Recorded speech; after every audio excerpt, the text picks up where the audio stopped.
దేవుని నామానికి మహిమ కలుగును గాక. హల్లెలూయా. బైబిల్ గ్రంథము తెరచినట్లయితే ఈ యొక్క ఉదయకాల సమయం ముందు దేవుని బిడ్డలారా జ్ఞాపకం చేసుకుందాం. అపోస్తలుల కార్య గ్రంథము 27వ అధ్యాయము 8వ వచనాన్ని క్షుణ్ణంగాను చక్కగాను మరి చదవగలిగిన వారు చదవాలని ప్రభు పేరట మీకు తెలియజేస్తాను. చూడండి పిల్లరా, బహు కష్టపడి దానిని దాటి దేవుని నామమునకు మహిమ కలుగును గాక. మంచి రేవులు అను ఒక స్థలమునకు చేరుకుని చాలు ప్రార్థన చేసుకుందాం. పరిశుద్ధుడా, జీవము కలిగిన యేసయ్యా, ఈ మాట ద్వారా మమ్మల్ని సంధించండి, మాతో మాట్లాడండి, మమ్మల్ని దర్శించండి. అయోగ్యమైన మమ్మల్ని తీసి యోగ్యకరమైన బ్రతుకులుగా మీ ముందు నిలవబెట్టడానికి కావలసిన సిద్ధపాటు సంబంధమైన ఈ వర్తమానానికి మేము లోబడడానికి కావాల్సిన విధానం. ఇది మా మాటలు కాదు, ఇది నీ మాటలు. గుర్తెరిగి ఆ మాటకు లోబడి విధేయత కలిగి మాట ప్రకారం బ్రతకడానికి కావాల్సిన కృపానుగ్రహించాను. అచ్చరుకును అయోగ్యును ఎందుకు పనికిరానటువంటి నా జీవితంలో నీవు చేసిన భారమైనటువంటి కొరకు నేను అప్పగించుకుంటూ యేసునామములో అడిగి దేవుని నామానికి మహిమ కలుగును గాక. హల్లెలూయా. ప్రియమైనటువంటి దేవుని బిడ్డలారా, ఈ సమయంలో మరి మీకు 4 విషయాలు మీతో తెలియజేయాలని ప్రభువు నాతో మాట్లాడింది మీకు చెబుతున్నాను. 2025 సంవత్సరం వరకు నేను ఆ బుక్స్ ఈ బుక్స్ చూసి చదివి వాక్యాన్ని బైబిల్ స్టడీ చేసి అది నీకు బోధించడం చేసేవాడు. 2026 సంవత్సరంలో మాత్రము దేవుడు నాతో మాట్లాడిన విషయాలు, నేను స్పందించబడిన విషయాలు మాత్రమే మీతో నేను మాట్లాడుతున్నాను. ప్రతి వర్తమానం కూడా దేవుడు తెలియజేసిందన్న మాత్ర విషయాన్ని మీరు గుర్తు చేసుకోండి. దేవుని నామానికి మహిమ కలుగును గాక. ఇక్కడ చూడండి, 7వ వచనం లాస్ట్ మాట మీరు చూస్తే, గాలి మమ్మను పోనీయకునున్నందున క్రేతు చాటున సల్మోనే ధరిని వాడ నడిపితిమి బహు కష్టపడి దానిని దాటించి మంచి రేవులను ఒక స్థలమునకు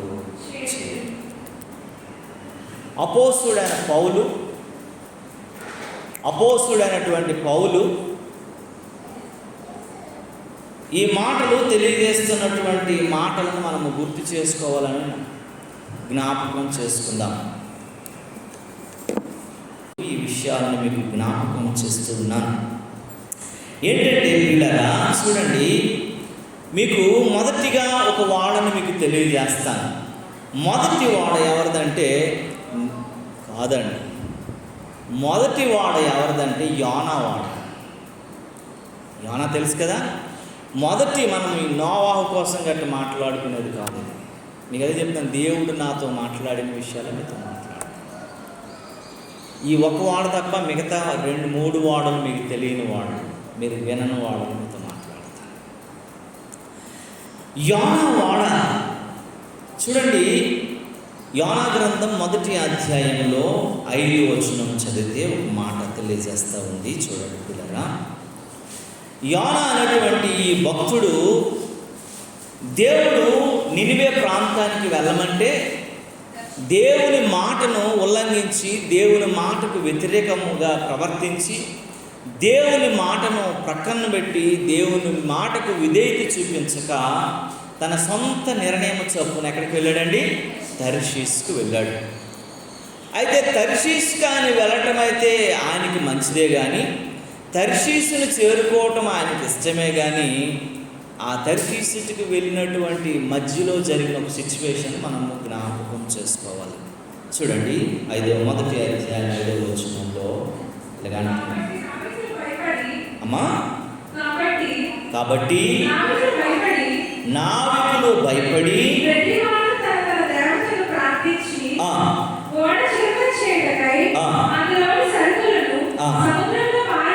దేవునికి స్తోత్రము కలుగును గాక. హల్లెలూయా, హల్లెలూయా.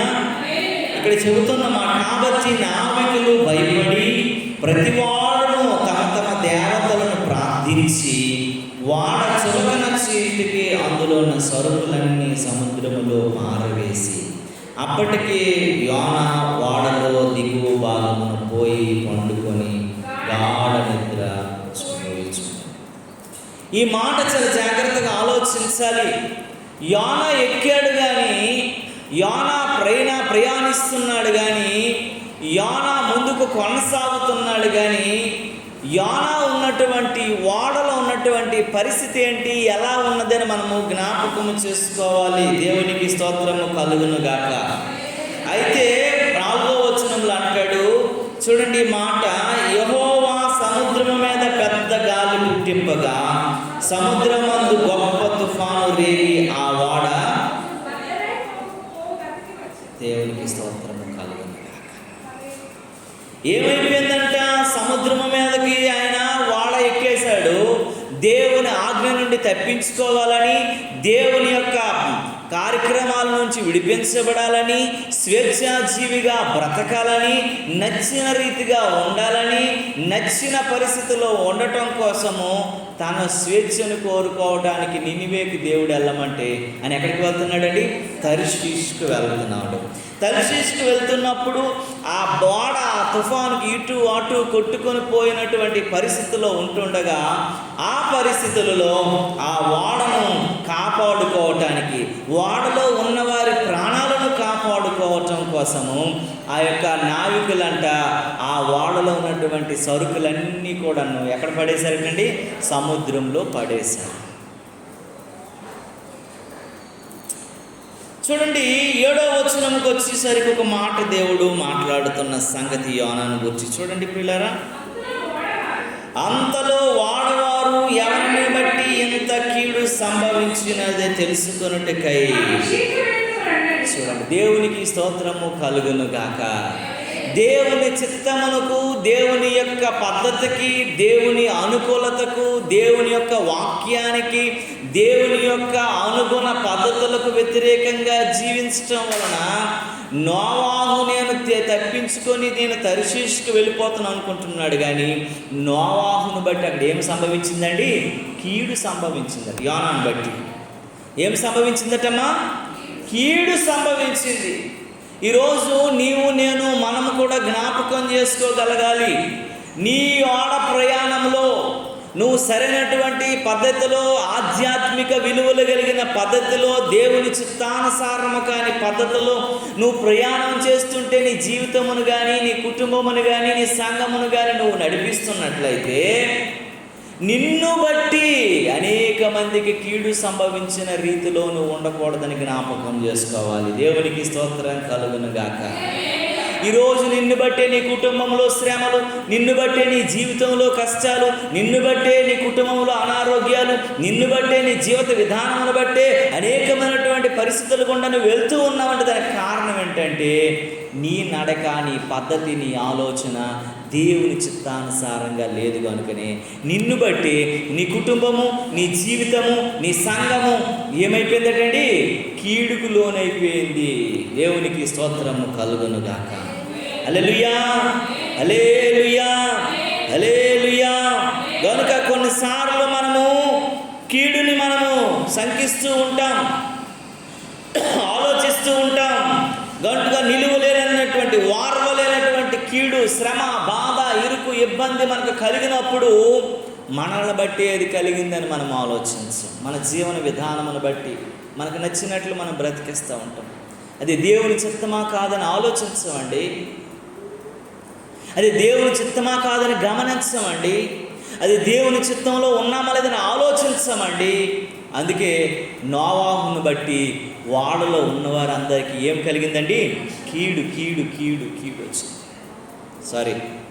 యోనాను బట్టి యోనాను బట్టి ఓడలో ఉన్న వారందరికీ ఏం కలిగింది? కీడు సంభవించింది. నిన్ను బట్టి, నీ ఆధ్యాత్మిక జీవితమును బట్టి, నీ ఆధ్యాత్మిక బ్రతుకును బట్టి, నీ వ్యతిరేక జీవన విధానమును బట్టి, నీ కుటుంబంలో ఉన్నవారికి కానీ, నీ ఇంట్లో ఉన్నవారికి కానీ, నీ వ్యక్తిగత జీవితంలో కానీ, నీ సంఘములో కానీ కీడు తలపెట్టగలిగినటువంటి వ్యక్తిగాను విశ్వాసిగా ఉన్నవేమో. ఉదయకాల సమయంలో మనము జ్ఞాపకం చేసుకోవలసిన వారమై ఉన్నామని దేవుని వాక్యము నీతో నాతో మాట్లాడుతున్నదని గుర్తు చేసుకోగలిగే వారు ఉండాలి. దేవుని నామానికి మహిమ కలుగును గాక.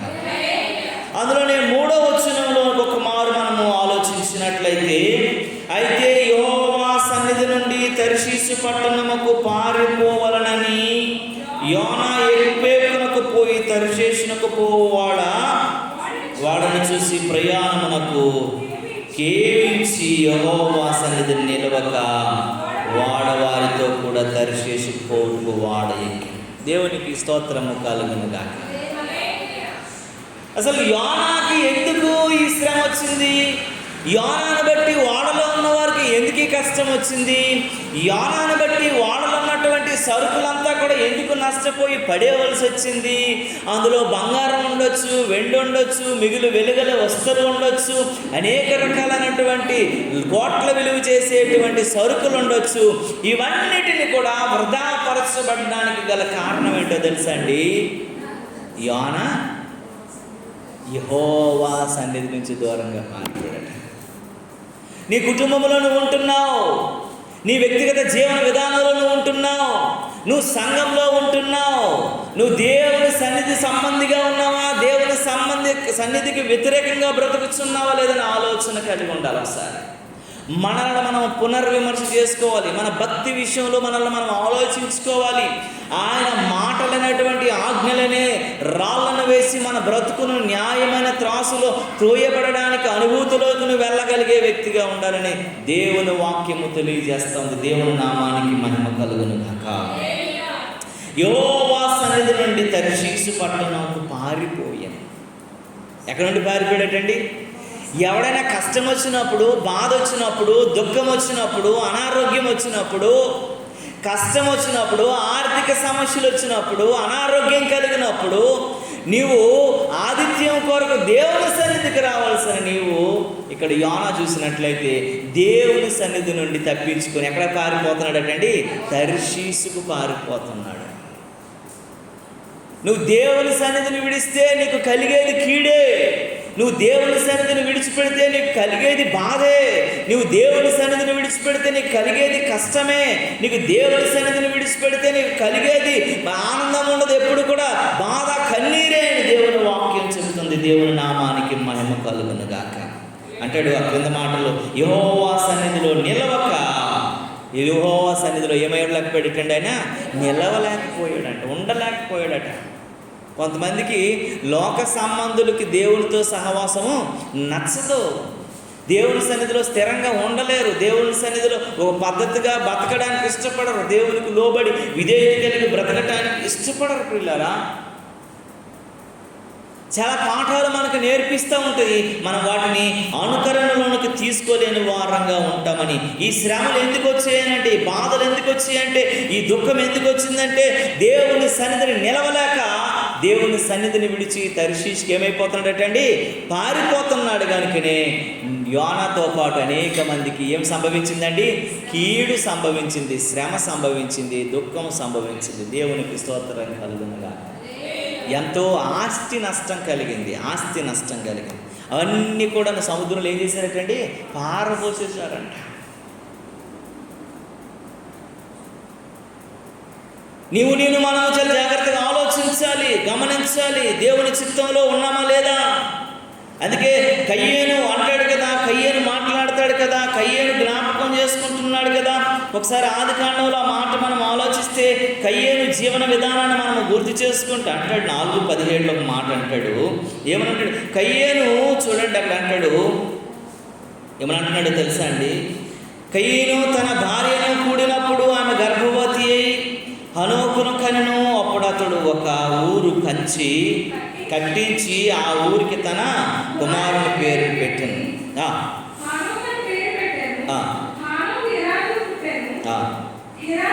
ఆ, ఆ, ఆ. అదే అండి, చాలు అక్కడ చూసినట్లయితే కయ్యేను చెబుతున్న మాట మనం ఒకసారి గమనించాలి, ఆలోచించాలి.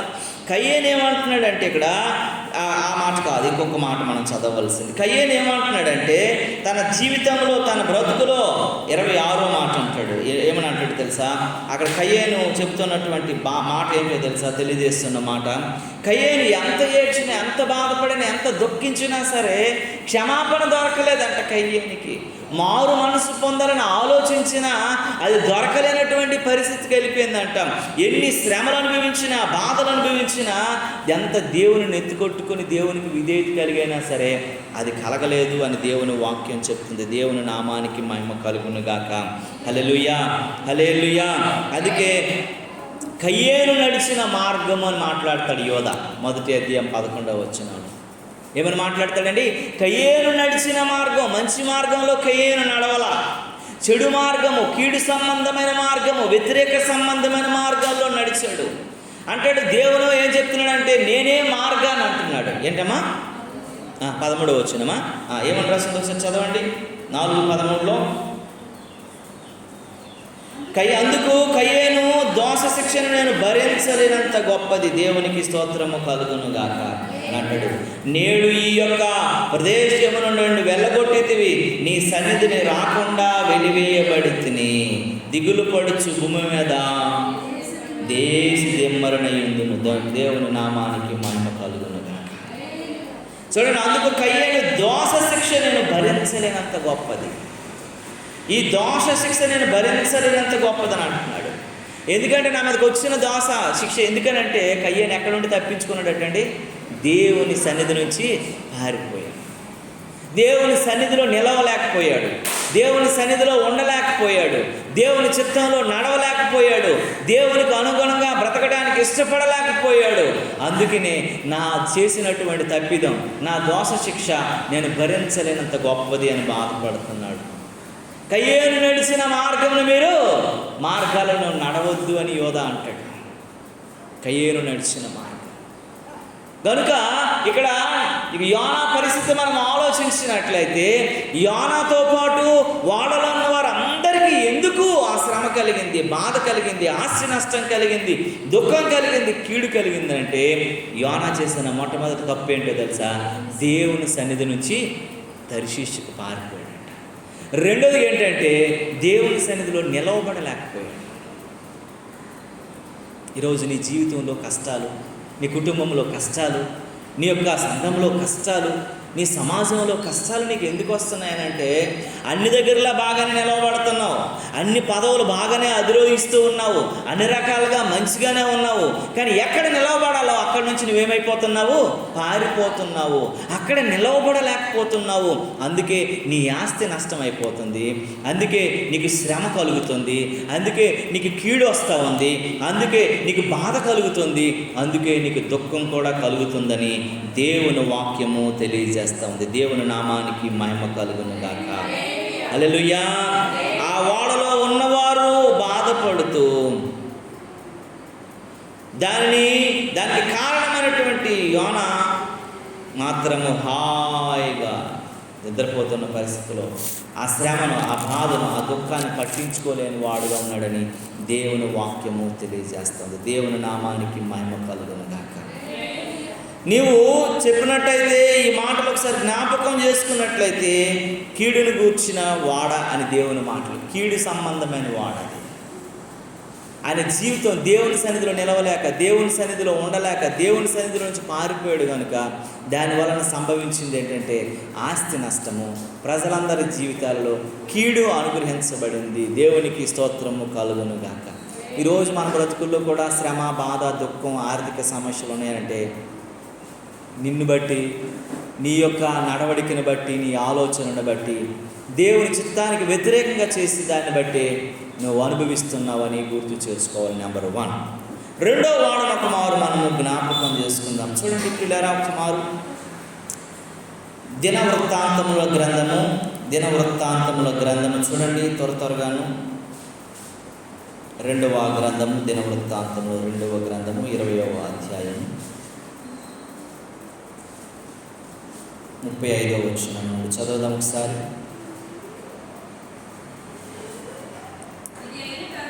ఇది అయిన తరువాత యోధా రాజైన యెహోషాపాతు, అది ఇది మొట్టమొదటి మనం ఎవరు వాడని జ్ఞాపకం చేసుకున్నాము? యోనా వాడ. యోనా వాడ ఎలాంటిదండి? కీడు సంబంధమైన వాడ. రెండోది యెహోషాపాతు వాడను మనము జ్ఞాపకం చేసుకుంటున్నాం. మరి ఈయన రాజు ఎవరు? యెహోషాపాతు ఎలాంటివాడండి? రాజు. రాజు ఎలా ఉండాలి? రాజ్య సంబంధమైనవి, ప్రజల పరిపాలన, ప్రజల సంబంధమైనటువంటి బాధలు, కష్టాల గురించి ఆలోచించాలా, రాజ్యాన్ని ఎలాగ ముందుకు నడిపించాలో ఆలోచించాలా, భారతదేశాన్ని మన నాయకులైనటువంటి వారు ఎలా నడిపించాలనేటువంటి అనేక మంది ఫైనాన్షియల్ ఎక్స్పర్ట్స్ని పెట్టుకొని వారు ఎలా ఉండాలి, అది న్యాయపరంగా పేదలకు ఎలా అందాలి, ఉన్నతమైన వారికి ఎలా అందించాలి, అడ్మినిస్ట్రేషన్ ఎలా జరిగించాలని అలాగ దాన్ని ఒక ఎక్సర్సైజ్ రోజు చేస్తూనే ఉంటుంది ఒక టీం.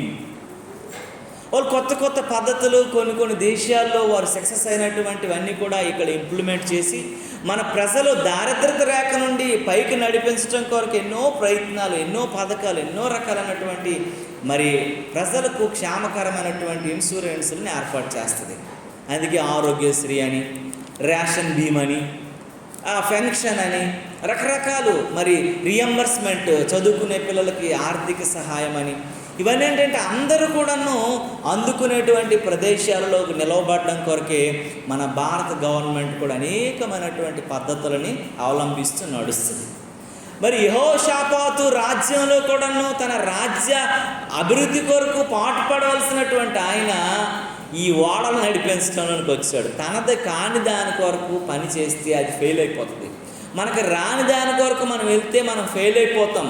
మనం ఉన్నటువంటి దానిలోనే మనం ఉత్కృష్టమైనటువంటి జ్ఞానం కలిగి ముందుకు సాగినప్పుడే మనం అనేకమైనటువంటివి మనము సాధించగలుగుతామని దేవుని వాక్యం చెబుతుంది. చూడండి పిల్లలు, యెహోషాపాతు పరిస్థితిని ఆలోచిస్తే, దుర్మార్గముగా ప్రవర్తించిన ఇశ్రాయేలు రాజు అయినటువంటి హాజాతో స్నేహము చేసెను, తర్షీషునకు పోదగిన వాడలను చేయింపవలన యెహోషాపాతు అతనితో స్నేహము చేయగా వారు ఎస్గోని గదులలో ఆ వాడలను చేయించిరి. అప్పుడు మరేషా వాడను దోహాదు కుమారుడకు ఎలియాజరుని అహజ్యాతో స్నేహము చేయకుంటుని గనుక యెహోవా పనులను భంగము చేశాను. యెహోషాపాతు ప్రవచనము ఒకటి చెప్పెను, ఆ వాడ తర్షీషునకు వెళ్ళచాలకుండానే బ్రద్దలైపోయాను. దేవునికి స్తోత్రము కలుగునుగా. మొట్టమొదట యోనా వాడాలంటే ఏమైందమ్మా? కీడు సంబంధమైన వాడని మనము జ్ఞాపకం చేసుకున్నాము. ఇక్కడ యెహోషాపాతు వాడ ఏంటంటే బ్రద్దలైపోయే వాడంట. ఈ వాడ ఆయన అనుకున్నాడు చాలా లాభాలు తెచ్చి పెడుతుంది, చాలా ఉన్నతమైనటువంటి స్థితిలోకి నడిపిస్తుంది, ఉన్నతమైనటువంటి వ్యాపారంలో మరి నన్ను ఉన్నతంగా ఉంచుతుందని అనుకొని ఎవరితో కలిశాడనంటే, చూడండి ఎలాంటి వ్యక్తితో కలిశాడంటే ఒక దారిద్ర్యం, ఒక వ్యతిరేకమైనటువంటి దేవుని వ్యతిరేకతోని, దైవ చిత్తంలో లేనోడితోని, లోక సంబంధంగా ఆలోచించేవాడితోని, దుష్టపు ఆలోచనలు కలిగి ఎవరైనా మోసం చేద్దామన్నటువంటి ఆలోచనలు కలిగిన ఒక మోసగానితో కూడి ఈ వాడా వ్యాపారంలోకి దిగాడంటే యెహోషాపాతు. భక్తిలోను భయముతోనూ ఆధ్యాత్మిక విలువలు కలిగి బ్రతకవలసిన ఈయన క్రూరుడైనటువంటి వానితో కలిగినటువంటి స్నేహంతో ఆ యొక్క వాడ ఏమైందంటే తర్షీషునకు వెళ్ళజల్లకుండా బ్రద్దలైపోయింది. దేవునికి స్తోత్రము కలుగునుగాక. హల్లెలూయా. కనుక ప్రియమైనటువంటి దేవుని బిడ్డలారా, మనం చాలా జాగ్రత్తగా ఈ విషయాలను మనము గమనిస్తే ఆలోచిస్తే ఆ వాడ కీడుకు గురైంది, ఈ వాడ బ్రద్దలైపోయింది అని దేవుని వాక్యం చెబుతుంది. దేవుని నామానికి మహిమ కలుగునుగాక. ఈ బ్రద్దలైనటువంటి ఈ వాడ పరిస్థితి ఒక మారు 19వ అధ్యాయం పక్క అధ్యాయంలోకి వచ్చి 2వ వచనం చదివితే, దీర్ఘదర్శి అననీయ కుమారుడగు యెహోవా అతన్ని ఎదుర్కొనబోయి రాజైన యెహోషాపాతుకు ఇలాగూ ప్రకటన చేశాను, నీవు భక్తిహీనులకు సహాయము చేసి యెహోవా శత్రులకు స్నేహితుడు అయితివి కదా, అందువలన యెహోవా సన్నిధి నుండి కోపము నీ మీదకి వచ్చును. చూడండి, ఇక్కడ అంటున్నాడు, నువ్వు ఎలాంటి వాళ్ళతో నీ స్నేహం ఉంది? దుష్టులతోనూ, దుర్మార్గులతోనూ, చెడిపోయిన వాళ్ళతోనూ, వ్యతిరేకులతోనూ ఉన్నావు కనుకనే దేవుని కోపము నీ మీదకి వచ్చేస్తుంది. కనుకనే నువ్వు చాలా జాగ్రత్తగా ఉండాలి. యెహోవా షాపాతు అని దేవుని వాక్యం చెప్తుంది. నువ్వు భక్తిహీనులతోనూ, కసాయిలతోనూ స్నేహం చేసిన వాడు కాబట్టి నీ యొక్క జీవన విధానం ఎలా ఉంది అని దేవుని వాక్యం తెలియజేస్తుంది. నీవు కూడా నీ కుటుంబం బ్రద్దలైపోవటానికి, నీ యొక్క జీవితము పాడైపోవటానికి, నాశనం అయిపోవడానికి నువ్వు ఎలాంటి స్నేహము, ఎలాంటి వ్యక్తులతో కలిసి ఉంటున్నావు అన్న విషయాలు జ్ఞాపకం చేసుకోవాలి.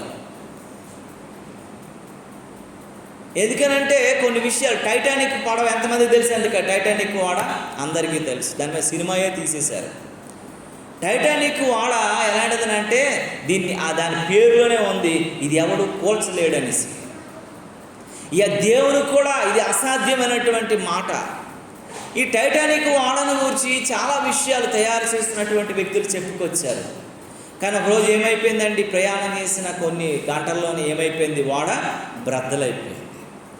నువ్వు దేవుని చిత్తానికి కాకుండా దేవుని యొక్క వ్యతిరేకంగాను, దేవుని యొక్క చిత్తానికి అన్యోన్యంగా ఏదైనా నువ్వు జరిగించాలనుకుంటే దేవుడు దాన్ని ఇష్టపడ్డండి. ఏది నువ్వు చేసినా అది దేవుని మహిమార్థమే చేయాలి. నీ స్నేహము, నీ భక్తి, నీ జీవన విధానము ఎలా ఉండాలంటే, నీ కుటుంబం ఈరోజు కూలిపోయింది, బద్దలైపోయింది అని అంటే దానికి కారణం ఏంటో తెలుసా? నువ్వు నడిచే విధానం, నువ్వు స్నేహించే విధానం, నువ్వు ప్రవర్తించే విధానం, నీ భక్తి జీవన విధానం, నీ తగ్గింపు స్వభావము, నువ్వు గౌరవించే పద్ధతి, నువ్వు అనేక రకాలైనటువంటి విషయాలలో నువ్వు వెనకబడిపోతున్నావు. చాలామంది అత్తలని గౌరవించరు, తల్లులను మాత్రమే గౌరవిస్తారు. ఇది చాలా బాధాకరం, దుఃఖకరం. ఎందుకంటే రేపు నువ్వు అత్త అయినప్పుడు నిన్ను గౌరవించబడతావా? నువ్వు ఏ విత్తనం విత్తితే అదే పంటను కోస్తావు కదా. వరి విత్తినప్పుడు నువ్వు గోధుమలు పంట కొయ్యవు కదా. నువ్వు చెనక్కాయలు విత్తితే మామిడికాయలు కొయ్యవు కదా. నువ్వు ఏది విత్తుతావు అదే కోస్తావు కదా. మరి నువ్వెందుకు నీకు గుర్తు రావట్లేదు? ఎందుకు నీకు ఆలోచన రావటం లేదు? ఎందుకు నీకు తెలివి రావటం లేదని నువ్వు ఆలోచించాలి. నీ స్నేహం ఎవరితో ఉంది? దుష్టులతోనా? నువ్వు త్రాగుబోతులతో చేస్తే నీకు అదే అబ్బుతుంది. నువ్వు తిరుగుబోతులతో ఉంటే అదే అబ్బుతుంది. కొన్ని పోతులు ఉన్నాయి, తిరుగుబోతులు, త్రాగుబోతులు, వగర్రబోతులు, పొగర్రబోతులు, నిద్రపోతులు, దొనపోతులు, అనేక రకాలైనటువంటి పోతులు ఉన్నాయి. నువ్వు ఎలాంటి సంబంధులతో నువ్వు సహవాసం చేస్తున్నావు? ఒక స్టూడెంటు, చిన్నపిల్లలు చదువుకోవలసిన వాళ్ళు, మన తల్లిదండ్రులుగా మనం ఏం చెప్తాం? ఎవరితో సహవాసం చేయమంటామండి? బాగా చదువుకున్న వాళ్ళతోటి, మంచి ప్రవర్తన కలిగిన వారితోను, మంచి బుద్ధి కలిగిన వారితో ఉండమంటామా? ఏమీ రానటువంటి చదువు లేని వాళ్ళతో కలిసి మనం ఉండమంటామా? ఎవరితో ఉండమంటామమ్మా? బాగా చదువుకొని, బాబు నీకు నోట్స్ రాయకపోయినా, నీకేమైనా అర్థం కాకపోయినా, నీకు చెప్పేటువంటి పిల్లలతోనూ సహవాసం చేయాలి అబ్బాయి అని మనం చెబుతాం కదా. ఎందుకు చెబుతాము? వాడు తెలివిని నేర్చుకుంటాడని. అంటే దుష్టుడితోనో, దుర్మార్గుడితోనో, లంచగొండోడితోనో చేరమని చెప్పం, అబద్ధికుడితో ఉండమని చెప్పం కదా. ఎందుకంటే మరి మంచి వారితోను. ఇక్కడ వాడ బద్దలైపోవడానికి గల కారణం ఏంటంటే, ఆయన సహవాసం ఎలాంటి వాడితో చేసేటండి? దుష్టులతోనూ, వ్యతిరేకులతోనూ, మరి దేవుని బాధించే వారితోనూ, దైవభక్తి లేనటువంటి భక్తిహీనులతోని సహవాసం చేశారు. కాబట్టినే వారిని దేవుని వాక్యం ఏం చెప్తుంది? శత్రువులతో స్నేహితువైతువు కనుక, భక్తిహీనులతో స్నేహమైతువు కనుకనే దేవుని సన్నిధి నుండి కోపము వచ్చి ఉన్నది నీ మీదకని దేవుని వాక్యం చెప్తుంది. దేవుని నామానికి మహిమ కలుగునుగా నీ కుటుంబం మీదకి. ఎందుకంటే కొరింథీయులకు రాసిన పత్రికలో ఒక మాట ఉంటుంది, 15:33, దుష్ట సాంగత్యము మంచి త్రోవను చెరిపేస్తుందంట, పాడు చేస్తుందంట. నువ్వు దుష్టులతో సాంగత్యం చేస్తే నువ్వు నడిచే మంచి మార్గాన్ని కూడా పాడు చేసేస్తుంది. ఎందుకనంటే మరి ప్రతిసారి కూడాను మనకి అనేకమైనటువంటి దుష్టులు ఎదురవుతారు. నేను సైనిక్ స్కూల్లో కోరుకొండలో జాయిన్ అయినప్పుడు 6th క్లాస్లో ఒక స్నేహితుడు నాకు ఉండేవాడు. ఎందుకంటే అక్కడ 4 గంటలు లేచిపోయి గ్రౌండ్కి వెళ్ళి ఎక్సర్సైజులు చేసి చాలా క్రమశిక్షణగా ఉంటుంది. ఇప్పుడు చాలా వరకు తగ్గింది. కానీ మేము చదువుకునేటప్పుడు చాలా ఇంటర్మీడియట్ వరకు కూడాను ఒక పోలీసు వాడి కంటే, ఒక మిలిటరీ వాడి కంటే ఎక్కువ క్రమశిక్షణ కలిగి అన్ని విషయాలు కూడా అక్కడ నేర్పించేవారు మాకు.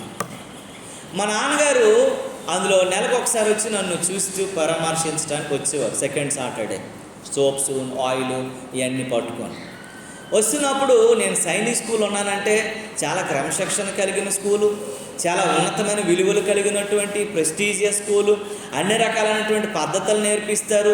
నువ్వు ఎటు చెడు మార్గాలకు వెళ్ళిపోకుండా ప్రతిరోజు శిక్షణలో నిన్ను ఆరితేరిన వ్యక్తిగా నిన్ను మలుస్తారు. అన్ని రకాలుగా ఉన్న మా నాన్న ఏమనేవాడు, నువ్వు ఎలాంటి స్నేహితులతో నువ్వు స్నేహం చేస్తున్నావు గుర్తుపెట్టుకో, ఎక్కడైనా చెడిపోయిన వారు ఉండొచ్చు, నువ్వు అలాంటి వాళ్ళతో ఉండకూడదని మా నాన్న ఒకే మాట నాకు చెప్పేవాడు. ఎక్కువ మాటలు చెప్పేవాడు కాదు. ఎందుకంటే నీ ఫ్రెండ్ పేరు చెప్తే నువ్వేంటో జనానికి అర్థమవుతుంది. నువ్వు సహవాసం చేసే నీ స్నేహితుడి కోసం ఒరే వాళ్ళతో ఉన్నావా, ఒరే వాళ్ళు పెద్ద దొంగలు మరి నువ్వు తక్కువ పెట్టరు అన్నటువంటి పద్ధతి రాకూడదు అబ్బాయి. మేము ఎక్కడో ఉద్యోగాలు చేసుకొని బతుకుతున్నాము, మా ఉద్యోగాల్లో మేము బిజీగా ఉంటాము, కానీ నీవు నిన్ను కాపాడుకోవటం కోసమే నీకు ఈ స్కూల్లో వేసాం కాబట్టి నువ్వు చెడు స్నేహంలో వెళ్ళకూడదని ఒక్క మాట చెప్పి మా నాన్న నాకు డబ్బులు ఇచ్చి, సామాన్లు ఇచ్చి, తిండి బండారాలు అన్నీ పెట్టి మా నాన్నగారు వెళ్ళిపోయేవారు. నాకు అనిపించేది, అందరు తల్లిదండ్రులు వచ్చి బాబు చదువుకోనైనా, ఇలాగుండునైనా, అలాగుండునైనా ఓల్డంతా క్లాస్ పీకేవారు, కానీ మా నాన్న మాత్రం ఒకే ఒక్క మాట ఏంటంటే, నువ్వు చెడ్డలతో స్నేహం చేయొద్దు. నువ్వు ఒక్క చెడిపోయినటువంటి మార్గంలోకి నువ్వు వెళ్ళిపోతే నిన్ను బాగు చేయడానికి మళ్ళీ మా తరం పట్టదు. నువ్వు బతికినంతకాలం మంచి మార్గంలో ఉండేటువంటి మనుషులతోనే సహవాసం చేయాలి. ఇప్పుడు దేవుని బిడ్డలారా చాలా జాగ్రత్తగా, నిజంగా మా నాన్నగారు అనేసిన మాటలు నాకు చాలా పునాదుల్లా నిలవబడ్డాయి. నేను అయిపోయిన తర్వాత ఇంజనీరింగ్లో చదివినప్పుడు నేను సహవాసం అప్పటి నుంచి నేను ఆలోచించేవాడిని, సరైన పద్ధతిలో ఉంటే నేను బాగుపడతానని, సరైన ఫ్రెండ్స్లో ఉండేవాడిని. ఇంజనీరింగ్ అయిపోయిన తర్వాత లాకి వెళ్ళాను, ఢిల్లీ యూనివర్సిటీకి. లా చదివినప్పుడు కూడా నాకు మంచి స్నేహితుల్ని నేను ఎత్తుకోవడం మొదలుపెట్టాను. నా జీవితంలో ఎప్పుడు కూడాను చెడు నేర్పించే స్నేహితుడు ఒక్కడు నాకు ఎదురవ్వాలి. మీరు నమ్మరు. ఒక ఇద్దరు ముగ్గురు నాకు కలిసి స్మోక్ చేద్దాంరా, త్రాగదాంరా నన్ను పిలిచారు, కానీ నాకు అలాంటి అలవాటు లేదని నేను చెప్పి తప్పించుకొని బయటకు వచ్చేసాను. ఎందుకంటే మా నాన్న ఎక్కువ నాకు చెప్పే మాట అంటే, నువ్వు చెడ్డ స్నేహితులతో ఉండొద్దు, నీ మంచి నడకను పాడు చేస్తారు, మంచి నడవడికని చెడిపేస్తారు, మంచి నడవడికని ఇచ్చేసేస్తారని దేవుని వాక్యము తెలియజేస్తుంది. దేవుని నామానికి మహిమ కలుగును గాక. హెజ్కేలు గ్రంథం ఒకసారి తెరిస్తే హెజ్కేలు గ్రంథంలో ఒక మాట ఉంటుంది, చూడండి పిల్లరా. హెజ్కేలు భక్తుడు తెలియజేస్తున్న మాట 27వ అధ్యాయంలో ఒక మాట వ్రాయబడింది. చూడండి 27:1 అంటాడు ఒక మాట. మరియు యెహోవా వాక్కు ప్రత్యక్షమై ఇలాగ సెలవిచ్చెను, నరపుత్రుడా, తూరు పట్టణము గూర్చి అంగలార్చు వచనము దాకిలాగు ప్రకటన చేయము. సముద్రముల రేవుల మీద నివసించుదువా, అనేక దీపములను ప్రయాణము చేయు వర్తక జనమా, ప్రభువైన యెహోవా సెలవిచ్చినదేమనగా, తూరు పట్టణమును నేను సంపూర్ణ సౌందర్యము గలదానిగా.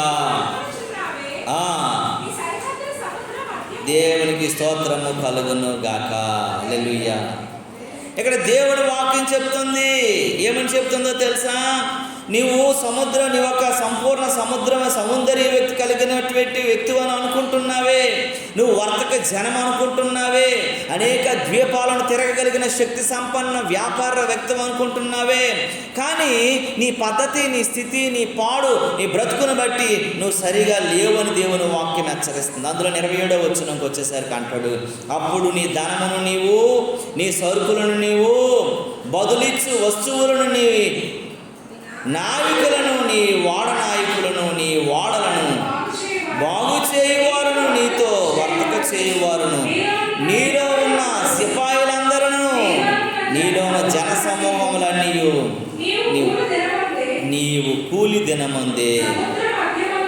దేవునికి స్తోత్రము కలుగును గాక. హల్లెలూయా. నువ్వు చెడు స్నేహం చేస్తే నేను ఎదిగిపోయానని, నేను వ్యాపారంలో పెరిగిపోయాను, నేను గొప్ప వ్యక్తిని అయిపోయాను నువ్వు అనుకొని, నేను గొప్ప సౌందర్యంగా ఉన్నాను అనుకుంటున్నావేమో. ఒకరోజు కూలిపోయే దినం రాబోతుంది. ఆ కూలిపోయే దినం రాకముందే నువ్వు సరి చేసుకునే వ్యక్తిగా ఉండగలగాలి. నీ కుటుంబమైనా సరే, నీ వ్యక్తిగత జీవితమైనా సరే, ఏదైనా సంఘమైనా సమాజమైనా సరే, అది కూలిపోకముందే దాన్ని కాపాడుకోగలిగే వ్యక్తులుగా మనం ఉండాలంట. పువ్వుకి ఎంతమంది విలువ ఉంటుందండి?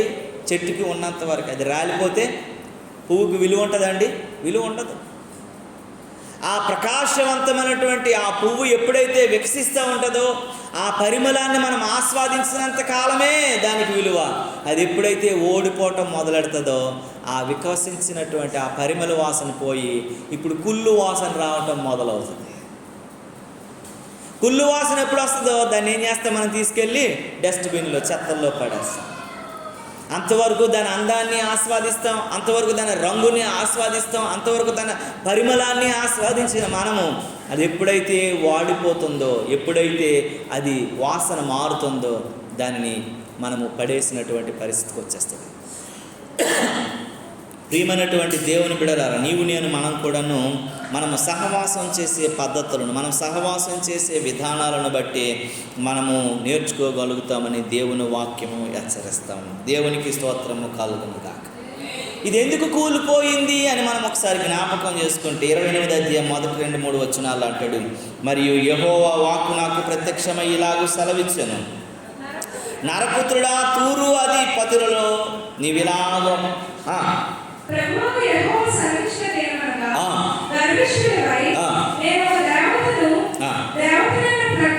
చూడండి, నువ్వు గర్విష్ఠుడైపోయాడంట. ఎలాగైపోయాడమ్మా? గర్విష్ఠుడైపోయాడంట. దేవునికి స్తోత్రము కలుగును గాక. గర్విష్ఠుడైపోయాడట. 3వ అక్కడ అంటాడు చూడండి, 3వ వచనం అంటాడు, నీ జ్ఞానము చేత నీవు వివేకము చేత ఐశ్వర్యము నొందితివి. నీ 4వ వచనం అంటాడు, నీ ధనాగారంలోనికి వెండిని బంగారము తెచ్చుకుంటివి. 5వ వచనం అంటాడు, నీకు కలిగిన జ్ఞానాతిశయము చేతను వర్తకము చేతను నీ విస్తారమైన ఐశ్వర్యమును సంపాదించుకుంటివి. నీకు ఐశ్వర్యము కలిగను, నీవు గర్వాంతుడు. డబ్బులు రాగానే మనం ఏమైపోతామటండి? గర్విష్ఠులమైపోతాం. నాశనానికి ముందు ఏం నడుస్తుందటమ్మా? గర్వం నడుస్తుంది. అందుకే ఎవరిని చూసైనా సరే మనం అందరినీ, చిన్నోళ్ళని పెద్దోళ్ళని గౌరవించడం మొదలు పెట్టాలి. అందరినీ హక్కుని చేర్చుకునే పద్ధతిలో మనం ఉండాలి. ఎందుకంటే బ్రతికి ఇక్కడ ఎక్కువ రోజులు మనం బ్రతకం, ఎప్పుడు ఏమైపోతాం మనకు తెలియదు. కొంతమంది పెద్ద చిన్న లేకుండా మాట్లాడతారు, రెస్పెక్ట్ ఉండదు. ఎందుకంటే వాళ్ళు పిలుపుకి విలువ ఇవ్వరు, వాళ్ళ మాటకు విలువ ఇవ్వరు. అది మంచి పద్ధతి కాదు. నువ్వు నిజంగా దేవుని భక్తిలో పెరుగుతున్నావు, దేవుని యొక్క సమక్షంలో నువ్వు జీవిస్తున్నావు అనంటే ప్రతి ఒక్కరిని గౌరవించగలరు. మనం ఉన్నా మనం లేకపోయినా ఈ లోకంలో మన కొరకు చెప్పుకోగలగాలి. ఎవరైనా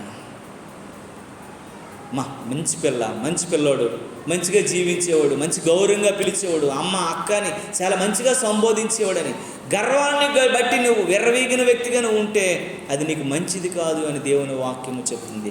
ఆ గర్వమును బట్టి ఆ వాడ యెహోషాపాతు వాడ ఏమైపోయిందటండి? బ్రద్దలైపోయిందట. దేవునికి స్తోత్రము కలుగునుగాక. నాశనానికి ముందే మనిషి గర్వం వస్తుంది. ఆ నాశనం యెహోషాపాతులోనికి గర్వం వచ్చింది, వాడ నాశనం అయిపోయింది, బ్రద్దలైపోయింది. అందుకే నీ కుటుంబంలోనికి ఆ గర్వం రాకూడదు, నీ జీవితంలోని గర్వం రాకూడదు. వినయ విధేయతలు కలిగి బ్రతికే వ్యక్తులు ఉండాలి. అమ్మ మాటకు లోబడకపోవడం, నాన్న మాటకు లోబడకపోవడం, వారు చెప్పిన మాటకు విధేయత కలిగి జీవించకపోవడం, వారి మాటకు వ్యతిరేకంగా బ్రతకటం, వారు చెప్పినట్లు మనం ఉండకపోవటం, మన సొంత ఆలోచనలకు మనం ఎక్కువగా మనసు పెట్టి వాటికి అధికారం ఇవ్వటం అని చేయటం వలన మనమే త్రవ్వుకున్న వారు అవుతాం. నేను ఎలా ఉన్నాము ఒకసారి జ్ఞాపకం చేసుకోవాలి. అలా ఉన్నామా? ఒక వాడ కీడు వచ్చేసిందట ఒక మనిషిని బట్టి. ఇక్కడ ఒక మనిషి యొక్క గర్వం బట్టి వాడేమైపోయిందటండి? బ్రద్దలైపోయింది. నీ బ్రతుకు బ్రద్దలైపోకుండా, నీ బ్రతుకు కీడులోకి వెళ్ళిపోకుండా ఉండాలనుకున్నట్లయితే నీ హృదయమైనటువంటి గృహంలో, వాడలో, నీ ఇల్లు అనేటువంటి వాడలో నువ్వు చేస్తున్నటువంటి ప్రతి భక్తి సాధనలో నువ్వు సరైనటువంటి వ్యక్తిగా బ్రతకాలి. విధేయ వినాయకులతో బ్రతికే వ్యక్తిగా ఉండగలగాలి. దేవుని నామానికి మహిమ కలుగునుగాక. చూడండి, 3వ వాడను మనము జ్ఞాపకం చేసుకున్నాం. చూడండి ఏమంటండి? అది తూరు దేశపు వాడ. దేవునికి స్తోత్రము కలుగునుగాక. ఒక వాడ, ఇప్పుడు 3 వాడలు చెప్పాను. ఒక వాడ కీడు సంబంధమైన వాడ, ఒకటి బ్రద్దలైపోయిన వాడ, ఇది ఏమైపోయిందంటే గర్వంతో నిండిపోయి పగిలి కూలిపోయిన వాడ. 4వ వాడను కూడా మనము జ్ఞాపకం చేసుకోవాలి. చివరిగా చూడండి ప్రియులారా, మనం చదువుకున్న మొదటి మాటను గుర్తు చేసుకుందాం. 27వ అధ్యాయం అపోస్తలుల కార్యం 8వ వచనం చూస్తే, బహు కష్టపడి దానిని దాటి మంచి రేవు అని ఒక స్థలంలోనికి వచ్చి అది ఆగిందంట. దేవునికి స్తోత్రము కలుగునుగాక. జీవితంలో శ్రమలు ఉంటాయి, బాధలు ఉంటాయి, కష్టాలు ఉంటాయి. ఇవన్నీ లేకపోతే అది జీవితం కాదు. కానీ అవన్నీ ఉన్నా దేవుని సహాయం నీకు అందుతుంది, మంచి స్థలంలోనికి నేను నడిపిస్తూ ఉన్నాడంటే ఇది అపోస్తుడైన పౌలు యొక్క వాడను మనము జ్ఞాపకం చేసుకోవాలి. ఎందుకంటే అపోస్తుడైన పౌలు వాడ ఎలా ఉందని మనము గుర్తు చేసుకోగలగాల. మొట్టమొదటి వాడ ఏంటి? యోనా వాడ ఎలా ఉందనంటే ఆయన దేవుని సన్నిధి నుంచి ఏమైపోయాడండి? పారిపోయాడు. దేవుని సన్నిధిలో నిలవలేకపోయాడు కాబట్టి ఆ వాడ కీడుకు గురైపోయింది, కష్టానికి గురైపోయింది, దుఃఖానికి గురైపోయింది, బాధకు గురైపోయింది. రెండవ వాడ ఎవరిదంటే యెహోషాపాతు వాడేమైపోయిందనంటే ఆయన స్థితి, ఆయన స్నేహము సరైనది కాదు కనుకనే దుష్టులతోనూ భక్తిహీనులతోనూ స్నేహం చేశాడు కాబట్టి ఆ వాడ ఏమైపోయిందటమ్మా? బ్రద్దలైపోయింది. మూడో వాడ ఏంటంటే తూరు అధిపతుల వాడ. ఈ అధిపతుల వాడ ఏమైపోయిందంటే వీరిలో గర్వం వచ్చేసింది. మేమే గొప్పవారిని, మేమే గొప్ప వ్యాపారవేత్తలమైనటువంటి గర్వం రాబట్టి ఆ వాడ ఏమైపోయిందంటండి? కూలిపోయిందంట. ఈ నాలుగో వాడ ఏమైందనంటే చూద్దాం ఒకసారి. ఇది అపోస్తుడైన పౌలు యొక్క వాడ ప్రియులారా. అపోస్తుడైన పౌలు యొక్క వాడ ఎలా ఉందనంటే ఇది గాలికి, 4వ వచనంలో చెబుతున్న మాట ఏంటంటే ఇది గాలికిని అలలకిని ఇటు అటు కొట్టుకుంటూ పోతూ ఉన్నటువంటి వాడ ఇది. ఈ వాడ ఎంత స్థితిగతులు కలిగి ఉన్నదంటే ఈ కష్టంలో అక్కడ బయలుదేరి తరువాత ఎదురుగాలికి కొట్టుచున్నందున కృపాచాటున వాడ నడిపితిమి. ఎన్నో రకాలుగా మేము నడిపాము. ఇటు అటు గాలి కొట్టుకుంటుంది. మనిషి జీవితంలో శ్రమలు వస్తాయి, బాధలు వస్తాయి, కష్టాలు వస్తాయి. కానీ అట్లా కొట్టుకొని పోకుండా మిగతా 3 వాడలలాగా అవి మునిగిపోకుండా, 3 వాడలలాగా అది పగిలిపోకుండా, 3 వాడలలాగా కీడు సంపాదించుకోకుండాట ఇది నిలవబడి ఎక్కడికి వచ్చిందట? అది మంచి స్థలములోకి నిలవబడగలిగిందట. దేవునికి స్తోత్రము కలుగునుగాక. హల్లెలూయా, హల్లెలూయా. ప్రియ దేవుని బిడ్డ, నీవు నేను మనం ఎదురైనటువంటి ఇబ్బందులు ఎన్నైనా సరే, కష్టాలు ఎన్నైనా సరే, ఇక్కట్లు ఎన్నైనా సరే, శ్రమలు ఎన్నైనా సరే, ఆర్థిక ఇబ్బందులు ఎన్నైనా సరే, ఎన్ని నీ మీద ప్రసన్నంగా పనిచేసినప్పటికీ కూడా నీవు దేవుని సముఖంలో కనిపెడుతూ దేవుని కొరకు నువ్వు జీవిస్తే నీ జీవితంలో అంటున్న మాట 8వ వచనం అంటాడు, బహు కష్టపడి దానిని దాటి ఈ శ్రమను, బాధను, దుఃఖమును దేవుడు ఏం చేస్తాడటండి? దాటిస్తాడు. దేవునికి స్తోత్రం కలుగునుగాక. నీ జీవితంలో గాళ్ళు, తుఫానులు ఇవన్నీ కామన్ వస్తూ ఉంటాయి. కానీ దాటించగలిగినటువంటి చలువు దేవుడు తీసుకొని నిన్ను బయటపడేయగలిగినటువంటి శక్తి సంపన్నుడని జ్ఞాపకం చేసుకోవాలట. చూడండి, మంచి రేవుల దగ్గరకు ఉంచుతాడట. నిన్ను మంచి రేవుల దగ్గర ఒక స్థలంలో నిన్ను దేవుడు నిలవబెడతాడని దేవుని వాక్యం హెచ్చరిస్తూ ఉంది. ఎందుకు ఈయనని ఇంతగా పౌలు గారిని దేవుడు మంచి రేవులో నిలవబెట్టాడు, వాళ్ళ 4 ఉంచలేకపోయాడు అన్న విషయాలు, ఒక 3 విషయాలు త్వరగా చెప్పి నేను ముగిస్తాను. మొట్టమొదటి అపోస్తుల కార్యగ్రంథం 9వ అధ్యాయము చూడండి. 9వ అధ్యాయము 9వ అధ్యాయము చూడండి, 10-11 వచనాలను చదువుకుందాము. దమస్కులలో అననీయ అను ఒక శిష్యుడుండెను. ప్రభువు దర్శనమందు అననీయ అతనిని పిలువగా అతడు, ప్రభువా ఇదిగో నేనున్నానని. అందుకు ప్రభువు, నీవు లేచి తిన్నని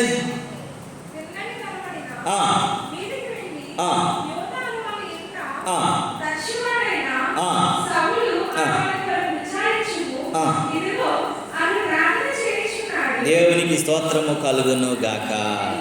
పౌలు ఉన్న వాడ కూలిపోవడానికి, పడిపోవడానికి, బ్రద్దలైపోవడానికి, కీడులోకి వెళ్ళిపోకుండా మంచి యొక్క రేవులకు చేరడానికి గల కారణం ఏంటో తెలుసా?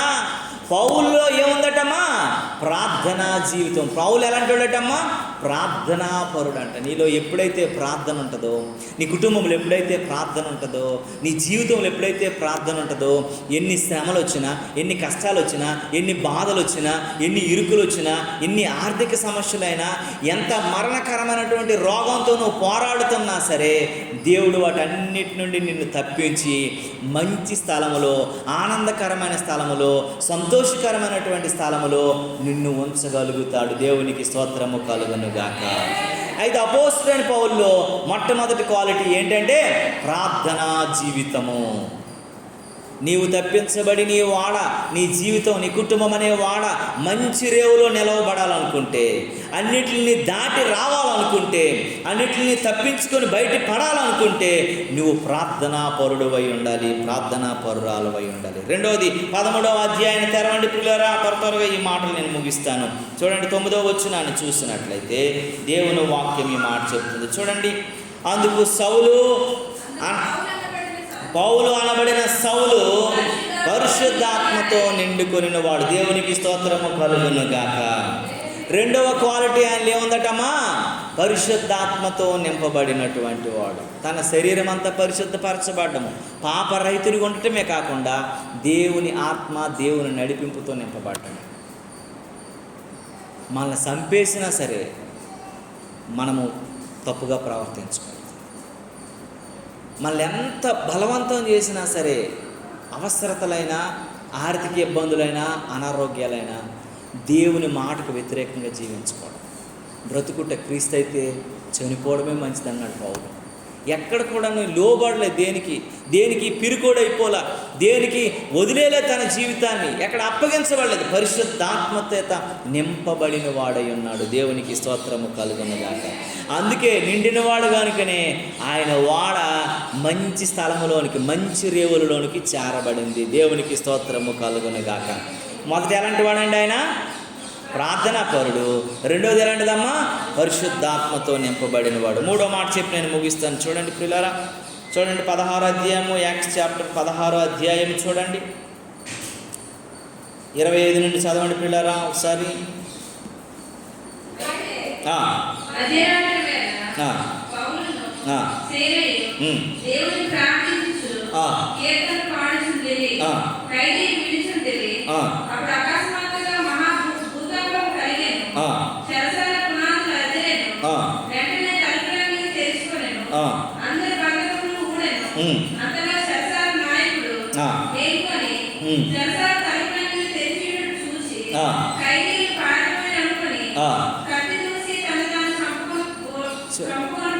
దేవునికి స్తోత్రం కలుగునుగాక. వీళ్ళందరూ జైల్లో ఉన్నారంట.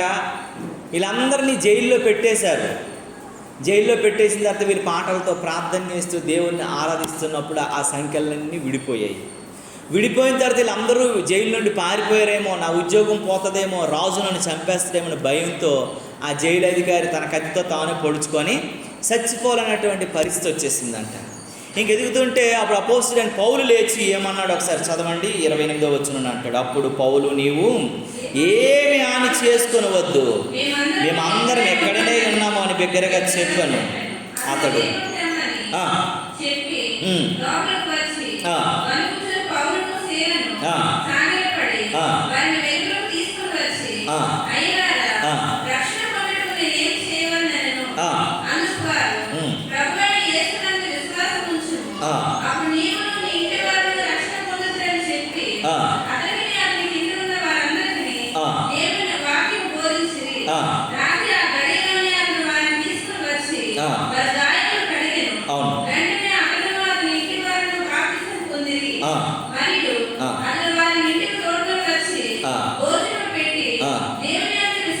దేవుని యందు విశ్వాసం ఉంచిన వాడై తన ఇంటి వారందరితో కూడా ఆనందించాను. దేవునికి స్తోత్రం కలుగునుగా. చూసారా, ఆయన ప్రార్థనా పరుడంట, ఆయన పరిశుద్ధాత్మతో నింపబడిన వాడంట. ఆయన దేవునితో ఏం చేసేవాడటండి? ఆనందించేవాడు. విశ్వాసము గలవాడై ఆనందించేవాడు. ఈరోజు చాలా మందిలో అన్నీ ఉంటాయి, ఆనందం ఉండదు. డబ్బు ఉంటుంది, దానం ఉంటుంది, అన్నీ ఇంకా లోటు లేదంటే ఏం లేదు. ఒకటే కొరవ ఏంటంటే ఆనందం ఉండదు. ఇన్నున్న ఎప్పుడు ఏడుపు ముఖం వేసుకొని ఉంటాడు ఏంటని అంటాం కదా మనం. ఆనందం ఉండదండి. ఇక్కడ చూసారా, తర్షీషుకు పారిపోయినటువంటి ఆయనని బట్టి వాళ్ళలోని సామాన్య సరుకులన్నీ పోయాయి. దుఃఖం, కీడు తలపెట్టబడింది. రెండోది, యెహోషాపాతు వాడ ఏమైపోయిందండి? బ్రద్దలైపోయింది ఆయన గర్వమును బట్టి. స్నేహమును బట్టి. మూడవది, తూరు దేశపు వారి వాడ ఏమైపోయిందమ్మ, అధికారుల వాడ కూలిపోయింది. ఎందుకంటే వారి గర్వమును బట్టి. అపోస్తుడైన పౌలు వాడ మంచి రేవులకు చేరింది. అన్ని దాటుకొని వచ్చిందంటే కారణం ఏంటో తెలుసా? ఆయనలో ప్రార్థన ఉంది, ఆయనలో పరిశుద్ధాత్మ ఉంది, ఆయనలో శ్వాస సంబంధమైన ఆనందం. ఏ కష్టంలైన, బాధలైన, ఇరుకులైన, ఇబ్బందులైన దేవుని బట్టే సంతోషం. ఆనందించండి, మరలా ఆనందించండి, ప్రభువుని బట్టి ఆనందించండి. మనం దేవుని బట్టి ఆనందించేవారని. మరి నేను ఎలా ఉన్నావు? నీ విశ్వాస వాడలో, నీ విశ్వాస నావలో నీకు శ్రమలు, అలలు, కష్టాలు, శ్రమలు, ఆర్థిక ఇబ్బందులు ఎన్నోసార్లు కొడుతున్నాయి. ఇటు అటు పడేటువంటి పరిస్థితులు వచ్చేసాయి. అలాంటప్పుడు నీ జీవితంలో ఆ 3 వాడల్లాగా నీలో కీడు తలపెట్టేవాడ, దేవుని సన్నిధి నుంచి పారిపోగలిగినటువంటి మనస్సు ఉంటే నీ కీడు వస్తుంది. నీలో చెడు స్నేహాలు, చెడు సంబంధాలు, చెడు అలవాట్లు ఉంటే నీకు బద్దలైపోయే బ్రతుకైపోతుంది. మూడవదిగా, గర్వంతో నిండిపోతే కూలిపోయే పరిస్థితి వచ్చేస్తుంది. నీలో ప్రార్థన ఉంటే, నీలో పరిశుద్ధాత్మ ఉంటే, నీలో విశ్వాస సంబంధమైన ఆనందం కలిగి దేవుని ఉంటే, అనేక మందికి రక్షణలోకి నడిపించగలిగే, దేవుని కొరకు నిలబడగలిగే ధైర్యం ఉంటే, నిన్ను దేవుడు అన్నీ దాటించి ఉన్నతమైన స్థలాల్లో ఉంచగలుగుతాడు. దేవుడి కొద్ది మాటలు మన వెనుకట్లో దీవించునుగాక. ప్రియ దేవుని బిడ్డ, ఈ ఉదయకాల సమయంలో నీవు నేను మనం ఎలా ఉన్నాం? మన స్థితి ఏంటి, మన పరిస్థితి ఏంటో కళ్ళు మూసుకున్నాం.